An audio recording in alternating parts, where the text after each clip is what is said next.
April 13, 1989.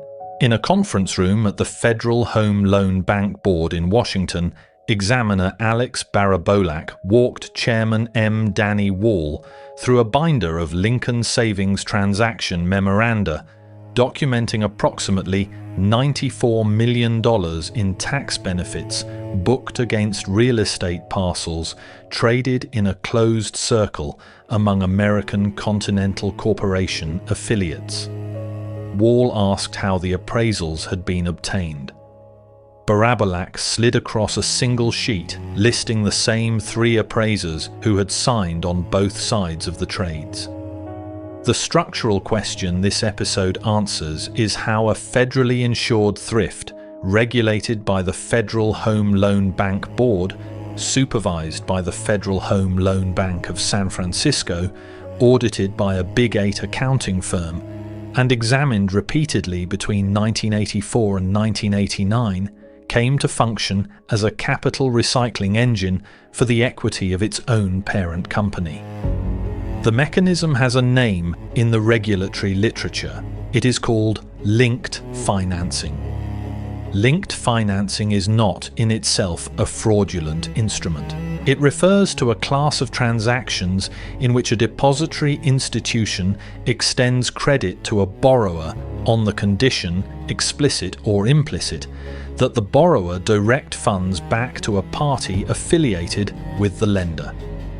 In its legitimate form, the practice is constrained by Regulation Y by Sections 23A and 23B of the Federal Reserve Act, and, for thrifts in the 1980s, by the affiliate transaction rules promulgated under the Federal Home Loan Bank Board's regulations at 12 CFR Part 563. The constraint exists because the structure, if unconstrained, permits an institution to convert federally insured deposits into equity capital for its own holding company. The deposits are insured. The equity is not. The risk is borne by the insurance fund. The return accrues to the parent. To understand what Lincoln Savings became, the legitimate baseline must first be established. A thrift, prior to the Garn-St Germain Depository Institutions Act of 1982, was a constrained institution. It accepted deposits, generally insured by the Federal Savings and Loan Insurance Corporation, up to $100,000 per account. It deployed those deposits primarily into residential mortgages. Its asset side was long duration, fixed rate, and geographically concentrated. Its liability side was short duration and rate sensitive. The interest rate inversion of the late 1970s rendered large portions of this industry technically insolvent on a mark-to-market basis. Garn-St Germain and the parallel actions of state legislatures, most aggressively California's Nolan Act of 1982, responded by expanding the permissible asset categories. A California chartered thrift could now invest up to 100% of its assets in direct real estate, in service corporations, in equity securities, and in what the statutes termed direct investments. Federal deposit insurance continued to apply. The asset menu had been expanded without expanding the capital requirement or restructuring the supervision. American Continental Corporation, a home builder headquartered first in Ohio and later in Phoenix, acquired Lincoln Savings and Loan Association of Irvine, California, in February 1984. The purchase price, according to the subsequent record before the House Banking Committee, was approximately $51 million. At the time of acquisition, Lincoln held approximately $1 billion in assets and operated a traditional California thrift portfolio. Within 2 years, that portfolio had been substantially liquidated. The proceeds had been redeployed into junk bonds purchased through Drexel Burnham Lambert, into direct equity positions in real estate developments, into hotel and resort properties, and into a portfolio of unimproved desert land in Arizona. This is the structural baseline. A federally insured deposit-taking institution had been converted into a vehicle for speculative direct investment. The mechanism by which the proceeds of that speculation flowed upward into the parent company is what this episode examines. The architecture proceeded in identifiable steps. Each step was documented in the report of the Office of Thrift Supervision following the institution's seizure in the subsequent SEC enforcement action against American Continental Corporation, and in the testimony before the House Committee on Banking, Finance and Urban Affairs in November 1989. Step 1. Lincoln savings between 1984 and 1988 accumulated approximately $5.5 billion in deposits. A significant portion of these deposits was acquired through brokered money market accounts, which permitted rapid balance sheet growth without the geographic constraint of branch-based deposit gathering. The Federal Home Loan Bank Board examiners in San Francisco identified the rate of growth as anomalous in their 1986 examination. The growth rate exceeded the institutional norm by a factor that the examiners flagged, but that did not result in supervisory restriction. Step 2. The deposits were deployed into assets that were not residential mortgages. The record before the Office of Thrift Supervision establishes that by 1988, direct investments and equity securities constituted the majority of Lincoln's asset portfolio. These categories were permissible under California state law, but were the subject of a proposed federal regulation, the Direct Investment Rule, which the Federal Home Loan Bank Board promulgated in 1985 and which Lincoln and ACC challenged through both administrative and political channels. Step 3. A subset of these assets was structured as real estate transactions between Lincoln Savings on one hand and entities affiliated with American Continental Corporation on the other. The transactions took several forms.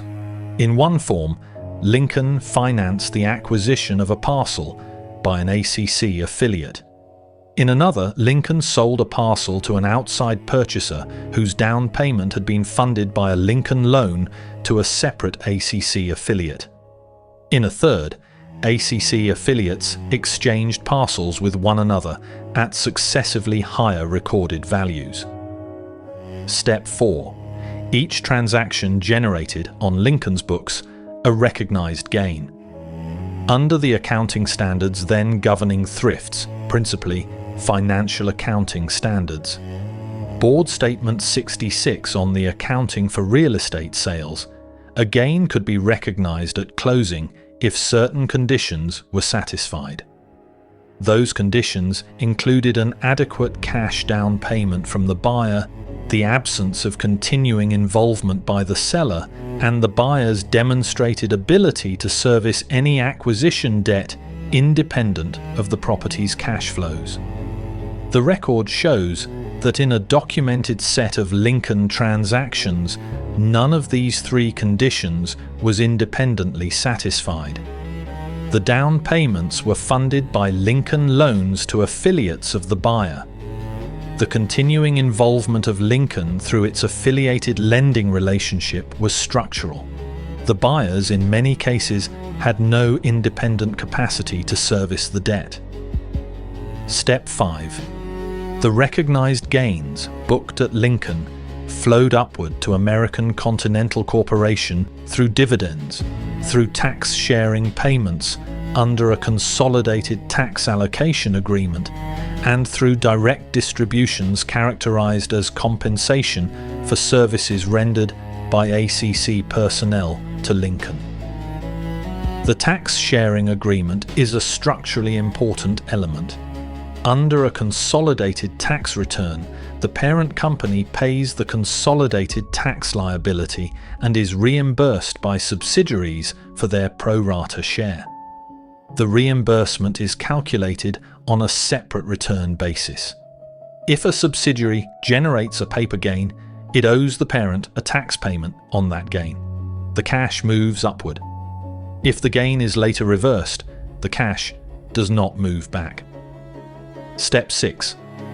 American Continental Corporation, having received these upstream flows, deployed the cash in part to service its own debt obligations and in part to fund the issuance of subordinated debentures sold to retail investors at branches of Lincoln Savings. These debentures were the instruments that, when ACC filed for bankruptcy on April 13, 1989, became worthless in the hands of approximately 23,000 bondholders, many of them elderly depositors who had been solicited within Lincoln branch offices. The SEC enforcement action and the subsequent civil litigation established that the debenture offerings registered with the SEC and sold pursuant to a series of prospectuses did not disclose the deteriorating condition of either Lincoln or ACC, as that condition was understood internally. This is the architecture as the record establishes it. To restate it in compressed form: insured deposits entered Lincoln. The deposits funded loans to affiliated buyers of real estate. The real estate transactions generated paper gains. The gains generated upstream cash transfers to American Continental Corporation. American Continental Corporation used the cash to fund its own operations and to support the issuance of uninsured debentures sold to retail investors who, in many cases, believed they were purchasing a Lincoln Savings product. The closed circle of the appraisals identified in the April 13th meeting is what permitted the paper gains to be supported by documentation that would survive an audit. If the same three appraisers signed both sides of a swap of comparable parcels, and if each appraisal reflected a successively higher valuation, the resulting gain could be defended by reference to the appraiser's signature. The structural integrity of the gain depended on the structural independence of the appraisal. The appraisals were not independent. The detection failure in the Lincoln Savings matter is not a single failure. It is a sequence of failures distributed across the verification chain, and the record permits each to be examined separately. The first verification node is the institution's external auditor. Lincoln Savings was audited by Arthur Anderson through 1986, by Arthur Young in 1987, and by Toshe Ross thereafter. Arthur Young's clean opinion on the 1987 financial statements became the subject of subsequent civil litigation, which was resolved through settlement. The structural question is how a real estate transaction lacking the SFAS 66 conditions for gain recognition received an unqualified opinion. The record before the House Banking Committee and the subsequent professional discipline proceedings established that the audit work papers, in a documented set of transactions, did not contain evidence that the auditor had independently tested the buyer's capacity to service the debt or the independence of the appraisal. The audit had been conducted at the level of documentary review rather than at the level of economic substance. The second verification node is the supervisory examination. The Federal Home Loan Bank of San Francisco conducted examinations of Lincoln Savings in 1984, 1986, and on a continuing basis beginning in 1986. The San Francisco examiners, led by examiner-in-charge Michael Patriarca and supported by the team that included Alex Barabolak, identified the affiliated transaction pattern in the 1986 examination and recommended that Lincoln be placed in supervisory receivership. the recommendation was not implemented. The record of the subsequent administrative proceedings and the testimony before the House Banking Committee establishes that the recommendation was overtaken by jurisdictional and political processes. Lincoln's supervision was, in 1988, transferred from the San Francisco Federal Home Loan Bank to direct oversight by the Federal Home Loan Bank Board in Washington. The transfer had the structural effect of removing the examiners who had developed the case from continued responsibility for its resolution. The third verification node is the Federal Home Loan Bank Board itself. The board's direct investment regulation, adopted in 1985, would have constrained Lincoln's deployment of deposits into the asset categories that generated the transactions in question. Lincoln sought and obtained a series of accommodations with respect to the application of that regulation. The record of the meetings between 5 United States senators and Federal Home Loan Bank Board officials in April 1987, subsequently the subject of a Senate Select Committee on Ethics investigation, established that the regulatory accommodation process had been the subject of senatorial inquiry on behalf of the institution. The Select Committee on Ethics concluded its proceedings with findings of varying severity with respect to the 5 senators, and the matter passed into the regulatory record under the term the Keating 5. For purposes of this episode, the structural point is narrower. The accommodation process delayed the application of the direct investment rule to Lincoln. The delay permitted the affiliated transaction pattern to continue. The fourth verification node is the rating agencies and the securities offering review process for the American Continental Corporation subordinated debentures. The debentures were registered with the SEC under the Securities Act of 1933. The registration statements incorporated the audited financial statements of ACC, which in turn reflected the upstream consolidation of Lincoln's reported earnings. The structural defect was therefore upstream of the SEC's review. The SEC's role under the 1933 Act is principally to ensure disclosure rather than to verify the underlying economic substance of the issuer's reported results. If the audited financials report a gain, the registration statement may incorporate that gain. The verification of the gain occurs structurally at the audit. Where the audit does not test for economic substance, the SEC's disclosure review will not catch what the audit did not catch. The fifth verification node is the brokered deposit market and the FSLIC itself. The Federal Savings and Loan Insurance Corporation insured Lincoln's deposits without an asset-side risk-based premium. The premium structure in effect at the time charged a flat rate based on deposit volume. A thrift with a portfolio of brokered deposits funding direct real estate equity paid the same premium per dollar as a thrift funding 30-year residential mortgages in its branch geography. The premium did not price the risk being underwritten. The structural consequence is that the deposit insurance fund subsidized the asset-side risk-taking that the deposit-side premium structure failed to price. For detection to have occurred earlier, one of these 5 nodes would have had to operate differently. The audit would have had to test economic substance rather than documentary form. The examination would have had to result in supervisory action rather than supervisory accommodation. The Federal Home Loan Bank Board would have had to apply its direct investment regulation without delay. The SEC's disclosure review would have had to extend in some form to the verification of audited results. Or the insurance premium would have had to price the risk of the asset side. none of the 5 operated in the manner that would have prevented the architecture from functioning.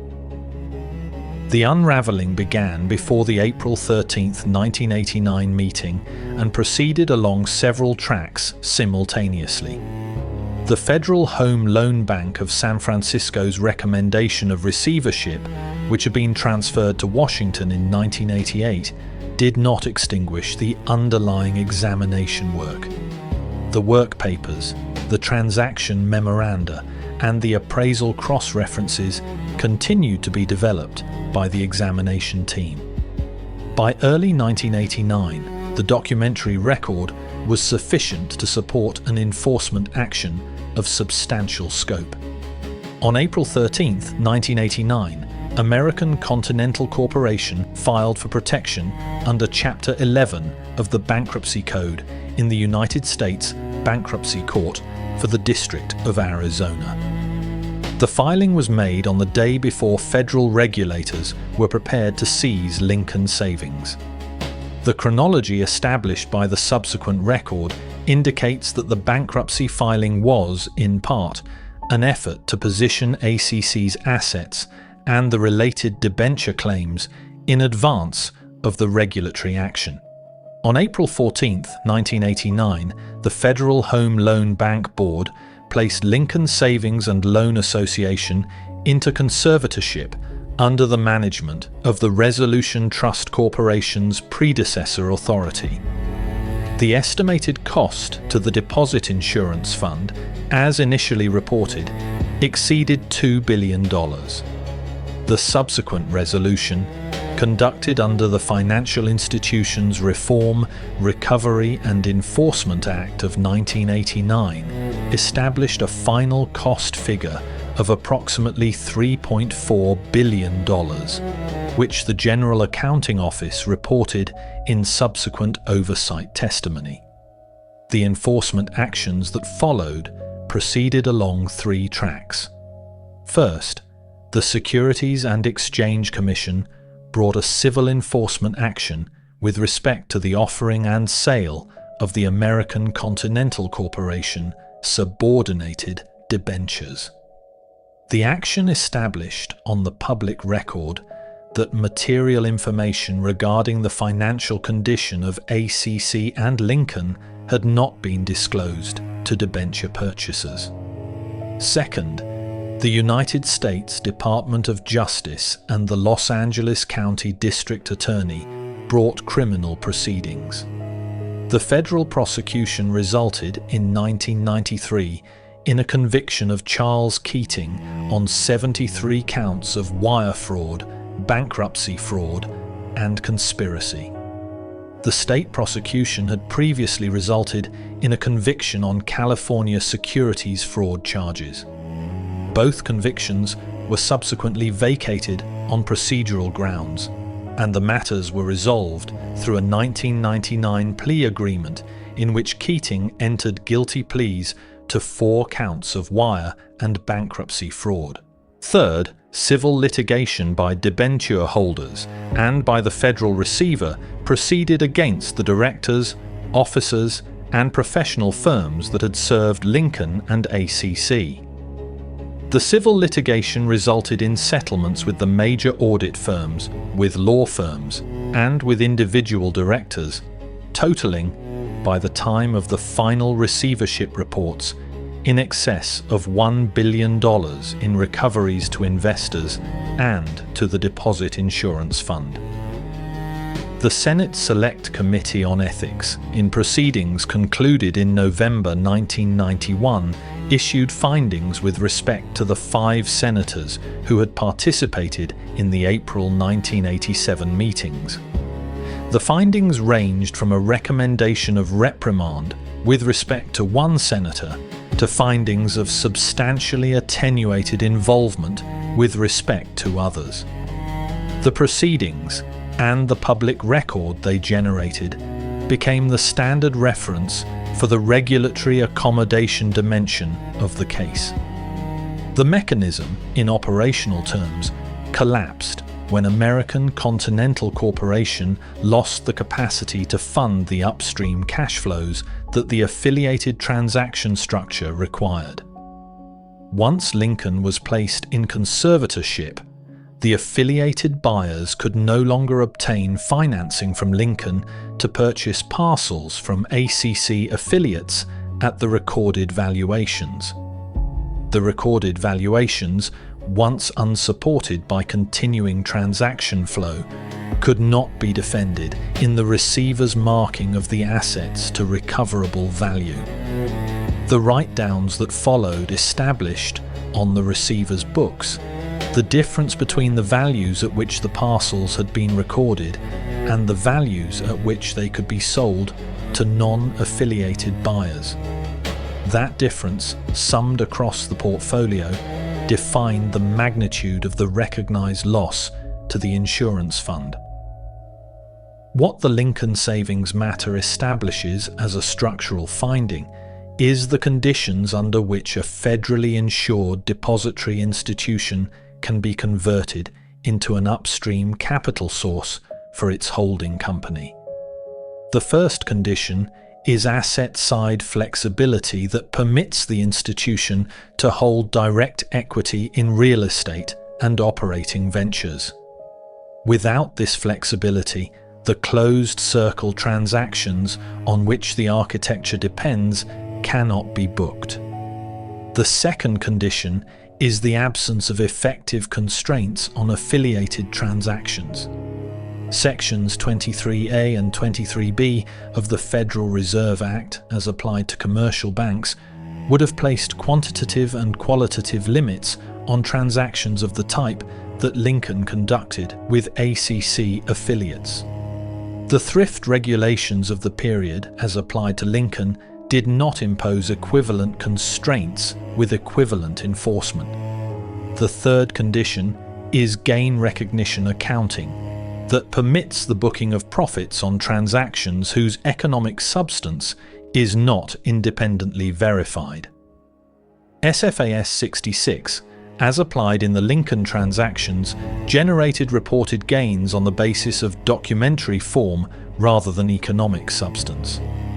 The fourth condition is a deposit insurance premium structure that does not price asset-side risk.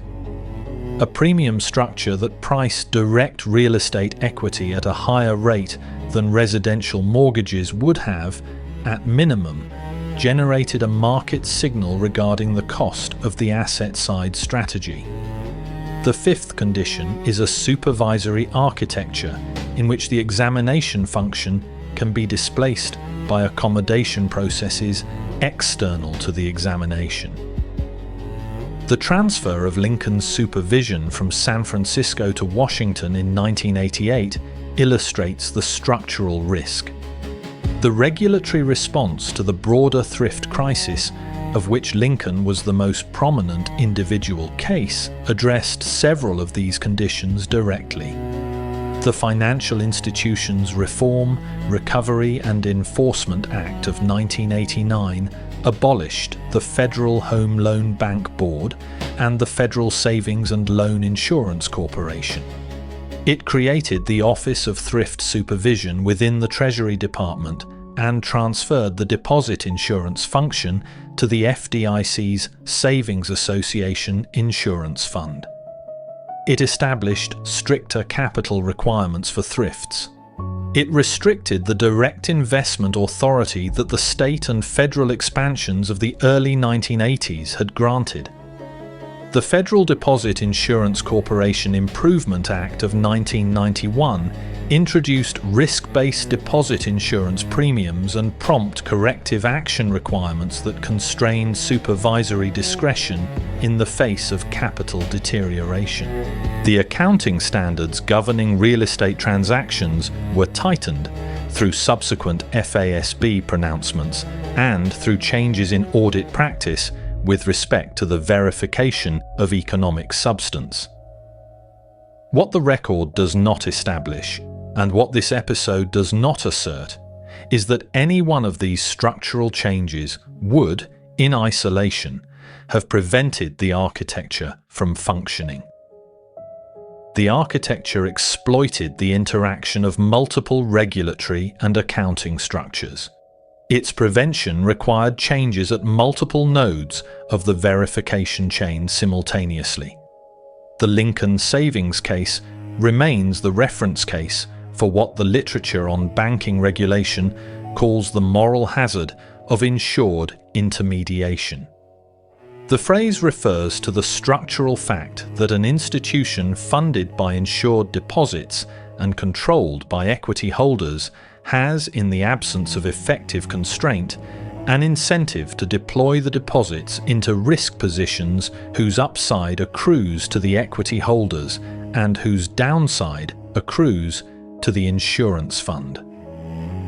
Lincoln Savings is the case in which that incentive was operationalized at scale through the specific mechanism of linked financing between the insured institution and its uninsured parent. The April 13, 1989 meeting at which examiner Barabolak presented the appraisal cross-references to Chairman Wall did not initiate the regulatory action. The action was already in motion. What the meeting documented in the closed regulatory record was the moment at which the appraisal structure that had sustained the recognized gains was reduced to a single sheet of paper, showing 3 signatures repeated across both sides of a series of trades. The architecture, once reduced to that sheet, could not be defended in the form in which it had been booked.